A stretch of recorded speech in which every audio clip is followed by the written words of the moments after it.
So let's talk about the situation between ARM and Qualcomm. Right now, ARM and Qualcomm are fighting it through the courts around the acquisition of the company called Nuvia. Nuvia were creating ARM chips, Qualcomm has purchased them. Qualcomm intends to use those ARM cores in its own designs for PC, smartphone, and maybe a few things as well. ARM is arguing that Qualcomm does not have the rights to use that CPU IP. This is going back and forth. I'm actually mentioned in some of these filings, and today we're going to go through what the case is, how it stands right now, and I'm going to get some thoughts from our friend Patrick Kennedy at Serve the Home. But first, our sponsor. If you need a RISC-V core for your solution, head on over to Sci5. They've got a wide range of vector and performance cores for your solution. This is so big, Sci5 is one of the players that helps develop the standards for the RISC-V architecture. It's so big, even Intel has skin in this game. Some of the leading AI companies are using Sci5's cores in their next generation products because they want something that's different to what's out on the market, slightly customized for their use case, and something with enough performance to drive home their solution. So if you're interested, head on over to sci5.com today.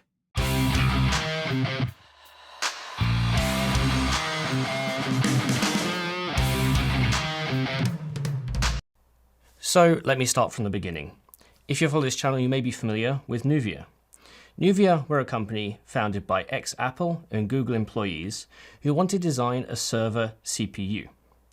Now, as far as I understand it, the founders who were originally at Apple, they designed the M1 and did the roadmap for M2 and M3. They're very successful core and SoC designers.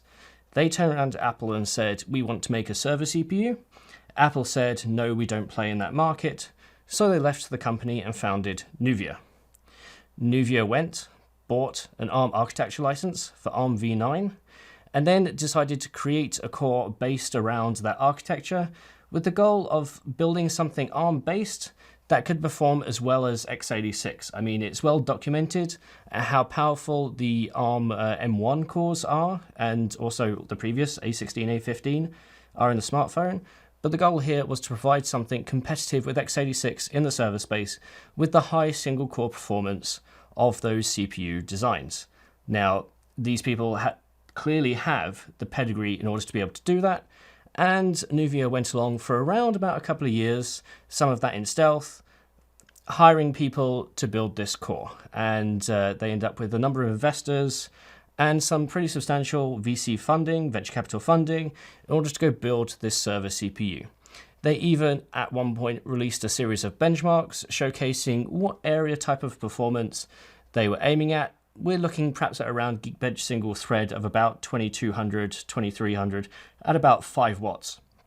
To put that into comparison, AMD's latest Zen 4 does that at about 25 watts. So we're looking at pretty considerable performance and performance per watt advantages to what else is in the market. Even discussing with Nuvia at the time, it felt like they wanted to be able to create a system, create a core with such high performance that it could emulate x86 better than x86 could run itself. So during that time, Qualcomm were trying to attempt, or still are attempting, to get into the PC market. They have their Snapdragon, Windows on Snapdragon systems, or Windows on ARM systems. They call it Windows on Snapdragon internally. Now, the idea is that using their knowledge from the smartphone space, they could build small, low-power form factor devices, laptops mainly, and go into that market with extreme amounts of battery life, good performance, and good gaming. The only problem there, really, initially, was the software. They could run any 32-bit x86 code in emulation mode, kind of like a Rosetta layer, or they could run ARM native code, but they couldn't run any 64-bit code in x86 space. That changed with the launch of Windows 11. Windows 11 has now allowed the Qualcomm chips in that market to be able to run any Windows-based program with overhead because of the translation, and they're also working with software vendors in order to make their software ARM native. So people like Adobe and Microsoft Office, for example, being native along with Chrome and the other web browsers. Qualcomm's goal here for a long while now has been to go into that enterprise commercial PC space with those systems. That way they can charge a slight premium, but they can also not only offer long battery life, so for example, you can essentially run it for multiple days on one charge, which is actually pretty good, or stand by for a really long time. I remember going to events with like a second generation system I had, and yeah, you'd charge it once every 2 days. On top of that, you can also get wireless connectivity through 4G or 5G. You know, Qualcomm is obviously big on the wireless technology, so they also want to push that. Unfortunately, the carriers are somewhat behind in supporting those sorts of devices. But in a commercial environment, if you're at a big company and you need 20,000 devices for your employees, well, they don't tend to get a choice in what system they use.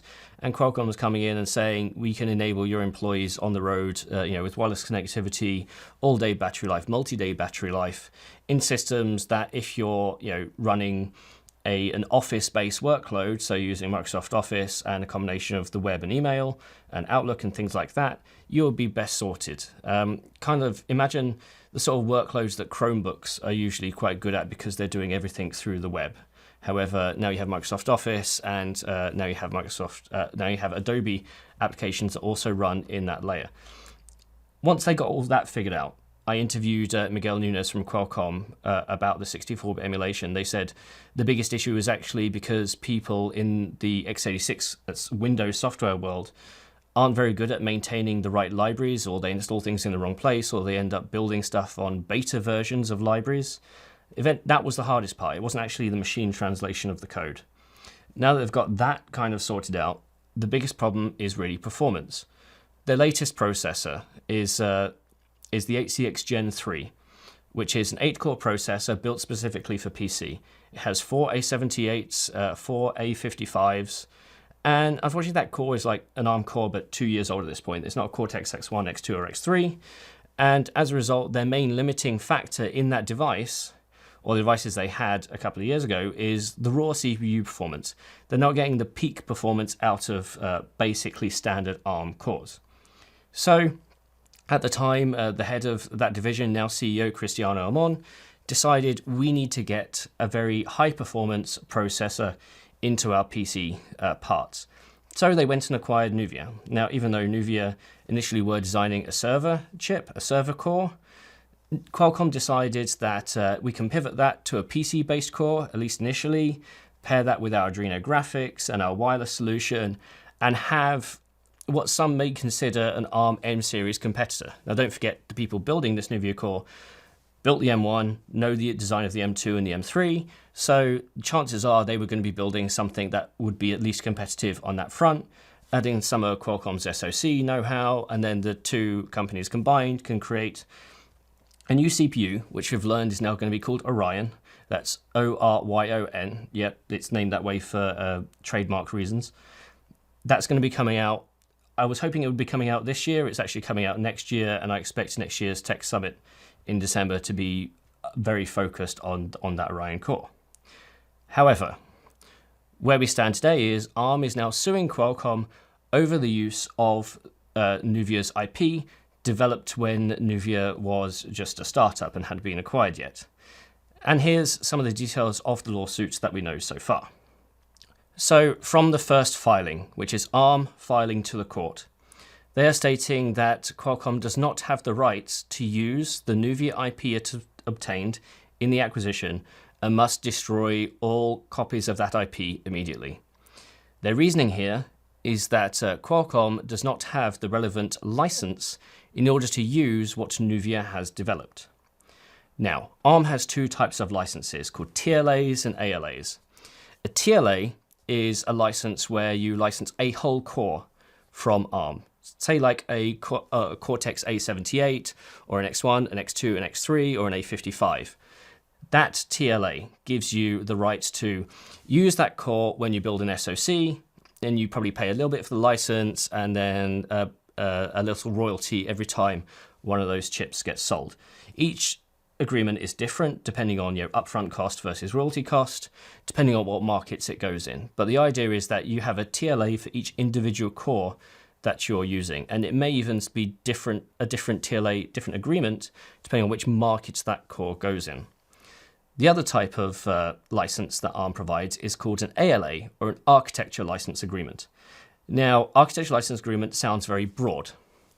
What it really is defines a version of ARM's architecture, so it could be a V8, a V8.2, a V9, and with that license, you essentially get the tools and the materials to build your own ARM core, and you can also build upon that with your own custom IP. So talk about custom instructions, special things for machine learning, or accelerating certain workloads that ARM doesn't already provide. You can put that into a core and sell that core in the market for which the license is provided. And again, this license is given as a big upfront cost and then usually a per chip licensing agreement. Again, each company has different arrangements with the licensing agreement. You can have a company that will have a multi-generational licensing agreement that will cover, V8, V8.1, V8.2, V9, and future generations. Or you can go in and just ask for an architecture license agreement for one version of the ARM architecture for one specific market, say, for example, IoT. The whole point is that these license agreements, even though they're called architecture license agreements, are not in of themselves wholly complete. They're usually for specific versions in specific markets, and different vendors have different agreements on that. I'm led to believe that both, for example, ARM and Nvidia have long-term all-encompassing agreements, whereas others may have smaller agreements. So when Nuvia was a startup, they would have had a architecture license agreement with ARM. The way the lawsuit words it is that Nuvia had this license agreement for a version of ARM, which they don't specify, though we believe to be V9, to sell chips into the server market. So what Nuvia would have done is that they would have paid an upfront cost, and because as an ARM merchant silicon, they wouldn't be selling billions, so the per chip licensing agreement would perhaps be higher than a standard smartphone chip licensing agreement. So when Qualcomm acquired ARM, ARM maintains that the licenses don't automatically transfer, they have to be renegotiated with ARM. Whereas Qualcomm is essentially saying that their defense is, well, we already have relevant architecture agreements that cover what Nuvia has created, and therefore we do not need to renegotiate Nuvia's licensing because we already have the relevant agreements in place with ARM. ARM disagrees with that and essentially says, no, your licensing agreements do not cover everything of what Nuvia has done. Therefore, because you are unwilling to negotiate with us when you acquired Nuvia, or even on condition of acquiring Nuvia, to essentially renegotiate those licenses for which access you do not have anymore, therefore, we are taking you to court in order to they're calling for destruction of all Nuvia-related IP that is not covered by any licensing agreement, though the expectation is that maybe there's some monetary value that may come out of that. Qualcomm's response was essentially pretty much as I've described. They're saying that they do have the relevant agreements because they have created server CPUs in the past. Their argument is that even though ARM is saying that the Nuvia license only covered server CPUs, their license also covers smartphone. Their architecture license agreement also covers smartphone and PC, and so they're allowed to use Nuvia's IP in that way. And if you go and read Dylan Patel's article at Semi-Analysis, he goes through this filing and actually finds a few interesting tidbits that is really interesting if you consider them in isolation. So Qualcomm, as part of that response, states that it has been talking to its OEM partners, the people who use its chips in their devices, saying that Qualcomm is expecting them to change their licensing agreements such that it won't necessarily be Qualcomm paying a license fee and a royalty fee. The OEMs will also have to pay a royalty fee to ARM. And if you look at the filing in isolation without knowing anything about the industry, that's a very fair representation of what Qualcomm is saying in that filing. However, knowing what we know about the industry, that would essentially cripple ARM's business model because OEMs just would not want to work with them. It's it's all very well, paying Qualcomm a fee or paying MediaTek a fee every time you use their chips, whether that's, a purchase plus license or just a straightforward purchase, but then having to also go give money to Arm. Now, Arm is also in this weird situation right now. They were acquired by Softbank a few years ago, and Softbank pumped millions and billions of money into helping them develop their R&D.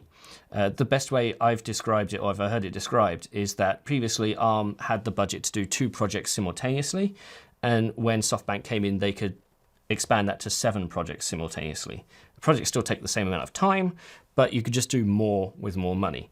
Now, obviously, SoftBank is trying to pull away some of that R&D budget, and as a result, people have been leaving Arm.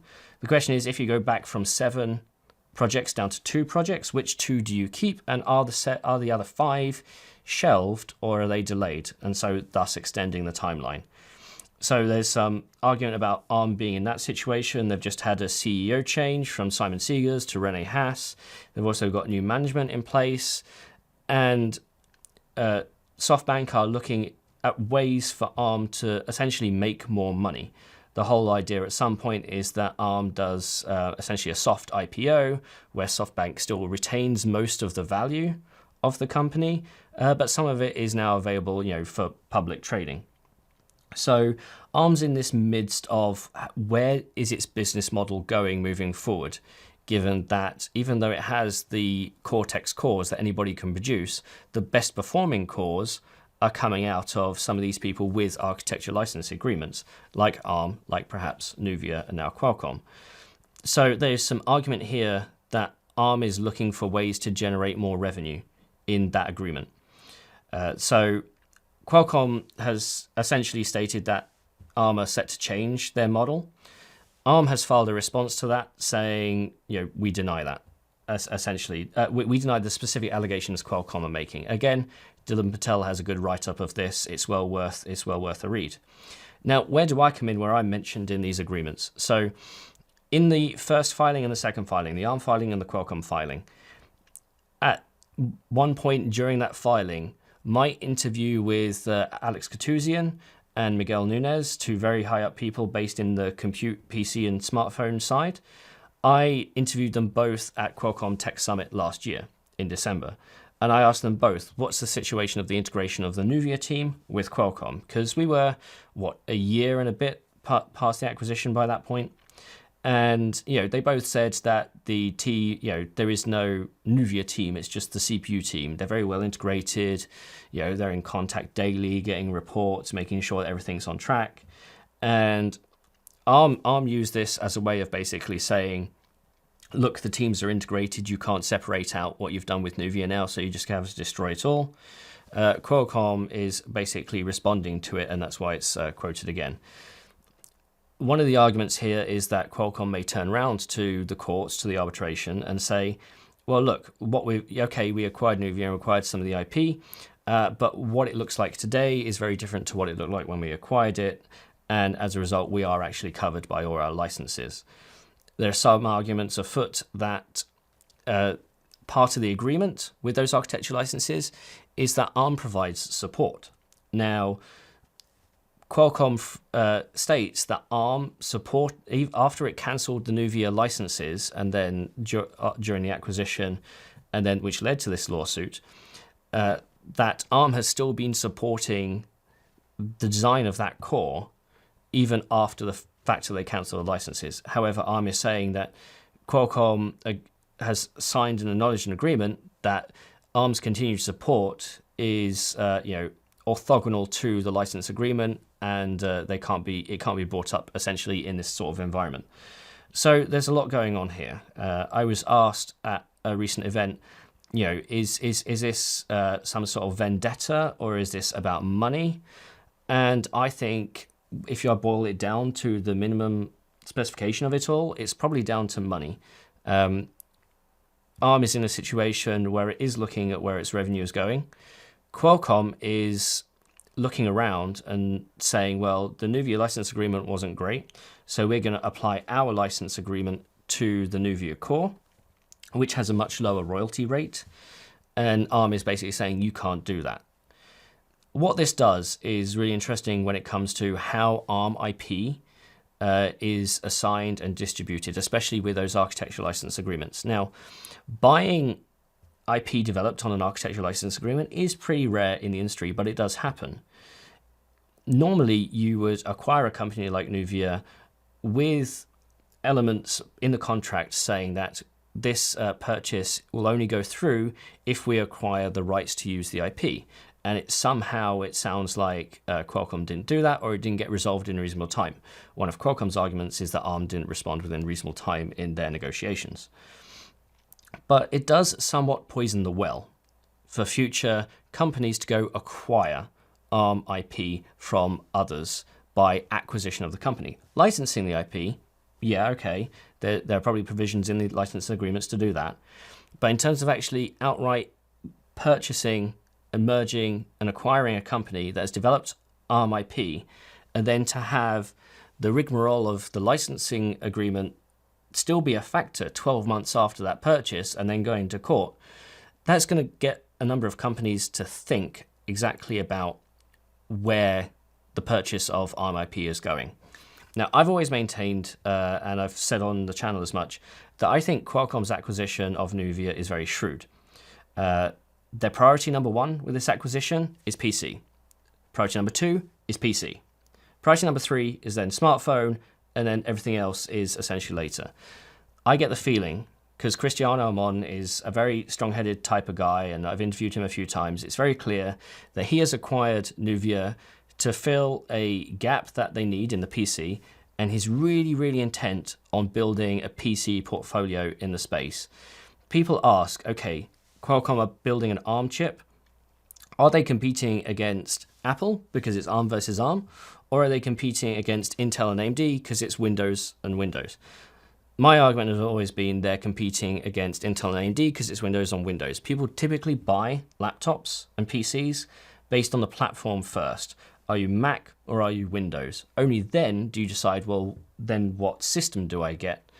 And that's ultimately where I think Qualcomm are playing. Because of the Windows ecosystem and because they're fighting against x86 translation, I don't see the argument that they're competing against Apple quite as much as some people like to believe, just purely on the ARM basis. I think the acquisition of Nuvia is very shrewd. It gives Qualcomm that piece of the puzzle that they've been missing in terms of performance. And from my perspective, they also got it relatively cheap. I fully expected somebody else to come in and buy Nuvia if the Qualcomm deal didn't go through. I was a bit saddened when Nuvia got acquired because I was really looking forward to more ARM merchant silicon in the server space, competing against Ampere, Ampere One, and some of the other vendors that are trying to roll their own. But at the end of the day, if Qualcomm can make it work, that could be a really good product for them. This throws a bit of a spanner into the works, and if it goes full through to trial, we could be looking at a 2-3 year timeline to get a resolution on this thing, by which time Qualcomm will have built these new chips based on the Nuvia core. This is Qualcomm Orion, and they will be shipping in the market, shipping in volume, and I don't expect at any time ARM will be able to get an injunction. Are there positive outcomes from this? If ARM wins, Qualcomm will either have to stop selling, destroy, or pay a lot of money. If Qualcomm wins, then ARM has to decide what its business model is going forward and how watertight those license agreements are. Again, architecture license agreements aren't simply as simple as you get access to ARM architecture. It's you get access to a version of ARM architecture to build chips for a certain market. And it's that combination of what you have. There has been talk about some of the wording that Qualcomm's been using in its filings that makes it suggest that while the licenses they have are a superset of what Nuvia had, it's not a complete superset. It's like 99.8% or whatever, a superset. So what what ARM is homing in on is that kind of 0.2%. It may be 0.2, it may be 1, it may be 5%, it may be whatever. But the point is that if Qualcomm does not have a full 100% coverage within its licenses for the Nuvia chip already, ARM's going to use that to essentially play into the courts to argue its case. But again, yeah, it's going to take a few years. So that's a summary. That's a pretty long summary, I'm sorry. But we're going to bring in now Patrick Kennedy to get his thoughts on the whole situation. So, Patrick, you're a doctor of law. Oh, God. What do you think about this? So I do have JD, and I did graduate from law school a long time ago. I think that the challenge that Qualcomm really faces with ARM and this whole deal is that, number one, when you would go purchase a company, one of the first things that you would do in any kind of license or where a license or franchise, anything like that is that central to the business. You would always go and secure the rights for the license or franchise or the transfer of rights from that licensor or franchisor, right? So that's just kind of a standard business practice. So it kind of, to me, seems a little bit weird that Qualcomm didn't go do that. For example, I was telling you earlier, if you were to go purchase a McDonald's from another franchisee, the first thing you would do is say, hey, I want to make sure that McDonald's is still going to ship me burgers and fries the day the deal closes, or else, my franchise is basically worth nothing, right? So you'd always go do that. So that kind of felt a little bit weird to me. Hit the ground running. You'd want to hit the ground running. The other thing, though, is that what ARM does with its licenses is it very narrowly tailors how it designs its licenses and targets those licenses for specific applications and markets. And so it's kind of like you using that McDonald's as a franchise. I always kind of look at franchise and licensing as somewhat similar. They're not, but somewhat similar. You wouldn't necessarily, if you were McDonald's, you wouldn't want to go have one McDonald's on one corner and one McDonald's on the other corner. And a licensee would be upset about that. It doesn't really work for anybody. And so I think that that's kind of the same thing that ARM really does do that control of who and where and when how these licenses are applied. So I think that the way that when you read the filings, something that you notice in Qualcomm's filing is that they say that, hey, we have basically most of the licenses that we need, but they don't have all. And so that's just to me, that's really saying that Qualcomm is saying like, hey, we have most of this, we may not have all of it, maybe those parts are really minor, but at the end of the day, they're not saying that they have exact overlap, and they haven't said that in the filings. And so to me, that kind of says to me that they're not really, they need something else, and that ARM is withholding that. And the third thing that I just kind of noticed about this, just from a deal perspective, is that when you purchase an ARM license, you're not really just purchasing like source code or something like that, right? It's not that simple. There are other things that go along with a license. And so I think that the real way that development happens, especially with Nuvia, is that ARM creates and crafts a license price and a license fee that's crafted to say, hey, Nuvia, we are going to support you in your efforts to go build a new processor. So the way that ARM really delivers its package is it's providing not just the ARM instructions, which Qualcomm rightly says that it does, but it's also providing things like support. So it's saying, hey, we're going to support you, and we're going to show you some things, or we're going to validate things for you. We're going to help you with some things that we've seen with our other customers, and this is how we're going to kind of help you.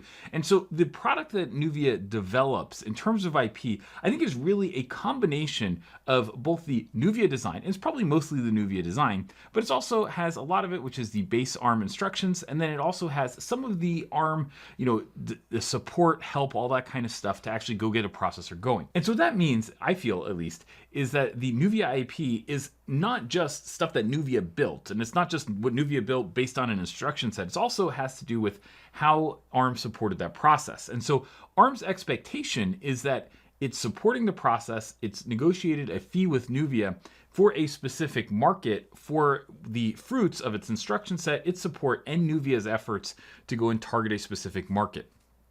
So in summary, I think those are the three things. Sorry. So in summary, I think that it's pretty long-winded, but I think those are really the three things that, to me, Qualcomm has not answered thus far, and I think they really need to. They're just saying, hey, we think we have enough license. ARM, we feel like, isn't playing fair. And I just kind of feel like Qualcomm should have thought of that. So what's the best case, worst case out of this? I think the best case for Qualcomm is they're able to use the Nuvia cores. They don't have to pay ARM additional license fees, and they're done. I think worst case is that they have to destroy the Nuvia IP because it's been found to be substantially enhanced by that ARM collaboration that they did not have a license for. I think that's, I don't know if that's really, feels weird that it should happen, but maybe it should actually. On the ARM side, I think the best case is that Qualcomm renegotiates a deal quickly and says, okay, here's how we're going to go license our Nuvia IP for our entire portfolio, and then that way Qualcomm can go and get their stuff out, ARM can get their stuff out, or they can get their revenue. I think that they're probably going to ask for more than Qualcomm wants to pay at this point. But I think that would be the best thing for both sides. And frankly, the fact that they didn't do that before the lawsuit got filed is kind of scary. It's so when ARM helped Qualcomm with some of its design, and I get it, right? Nuvia team isn't thousands of people, right? It's tens to 100. So you do need that additional support with a big supplier. I think part of it is, well, if some of that IP is, for lack of a better term, co-designed with that support package, does Nuvia still fully own the rights to that IP, or is it co-owned with ARM? And then can that be sold? I think I've said it on the video, and I've said it to you before. Does this poison the well for future ARM IP purchases in the same way? Well, I mean, I think that anybody purchasing a ARM chip vendor in the future is going to have to make sure that they follow the basic principle that you do if you purchased a McDonald's franchise, of going and actually securing that license from ARM. I think that it would be bad for everybody if Qualcomm goes and actually goes through, they go to trial, and Qualcomm loses, because then I think for the ARM ecosystem that would be very rough, because that puts ARM in an amazing negotiating position. But I just kind of think that's kind of what it has, where they have to get to. Does this accelerate RISC-V design? I think it does. Just in general, the fact that this has happened in the first place? Yeah, I think it does. I think people are going to be nervous about it. VCs are going to see this, and they're going to be nervous about supporting a future ARM chip design. I also think, though, that the big thing is, like, RISC-V stuff is so far, it's nowhere near as mature as ARM. And ARM, right, if you talk about like server platforms, PCs, etc. Now, I know Apple has its own ecosystem, and it has a very tightly controlled hardware ecosystem.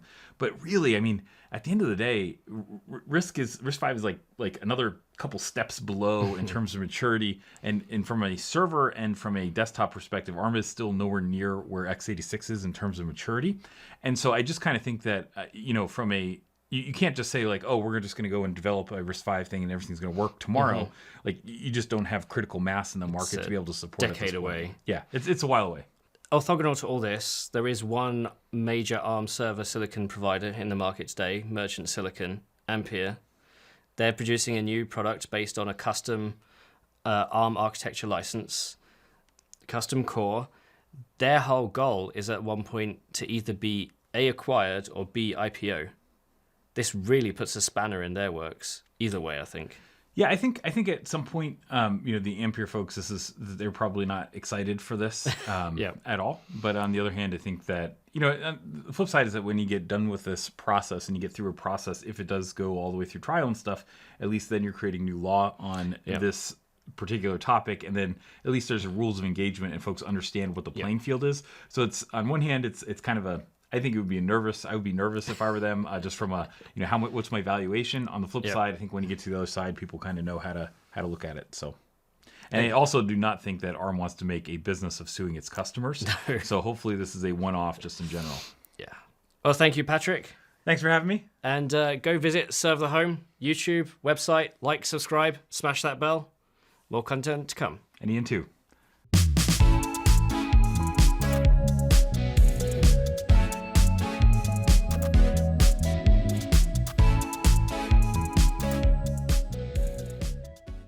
We are going to support you in your efforts to go build a new processor. And I think Jeff just got here. Hey, Jeff, we're upstairs. I'm in the middle of this one. What's that? We're upstairs. I'm in the middle of this one. So let me finish this real quick. You can come up, though.